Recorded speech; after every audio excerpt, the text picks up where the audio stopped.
Hi everyone, আসসালামু আলাইকুম। আজকে সিলেট যেই জিতাটা জিতছে, এটা হচ্ছে সবচেয়ে লজ্জাজনক জিতা। আর রংপুর যে হারাটা আসছে, ওটা হচ্ছে তাদের কষ্টের প্রতিফলন এবং খুবই দুঃখজনক, এবং এটা আমি সাফল্যই মনে করি। কেননা তাদেরকে 112 রানে টার্গেট দিয়ে যে একটা হিমশিম খাওয়াইছে রংপুর, এটা ভাই বলার বাইরে। আর সিলেট যে জিতছে, এটা হয়তো তাদের কপালে ছিল। এটা কপালের গুণে বলতে হবে, তাদের কর্মের গুণে নয়, কপালের গুণে হইতে হবে।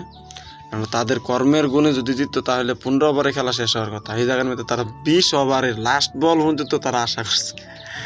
এটা বলে খেলা কি মেয়া না নে আল্লাহই কইতে পারে। কিন্তু বলারও তো যথেষ্ট চেষ্টা করছে, 112 রানে বলার আটকাইছে, এটা অনেক কিছু।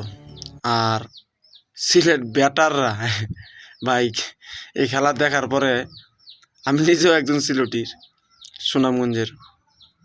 এই খেলা দেখার পরে ভাই, সিলেট জিতছে এর থেকে বেশি কষ্ট হয়েছে রংপুরের লাগে। কেননা রংপুর এত কষ্ট কইরা এতটুকু জায়গা নিয়েছে সিলেটের খেলাটা, 112 রানে এতটুকু হিমশিম খাওয়াইছে। বুঝতে হবে আসলে রংপুর তারা খেলোয়াড়, প্রমাণ দিছে। শেষ বল পর্যন্ত কিন্তু তাদেরকে কাদাইছে, কেননা ছক্কার কোনো গ্যারান্টি নাই। আর এই খেলাটা দেখার পর আমার একটা ইতিহাস মনে পড়ছে, সেই এশিয়া কাপের কথাটা মনে পড়ে। সেই এশিয়া কাপের খেলাটা কিন্তু এই সেম টু সেম খেলা হয়েছিল। সেই দিন বাঙালিরা কেঁদেছিল, আজ রংপুর কেঁদেছে।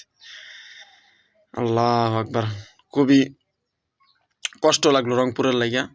এবং সিলেটবাসী এত খুশি হওয়ার কোনো কারণ নাই, কেননা পরবর্তী যাদের সাথে খেলা হবে তারা আরো ভয়ানক, রংপুর থেকে আরো ভয়ানক হবে।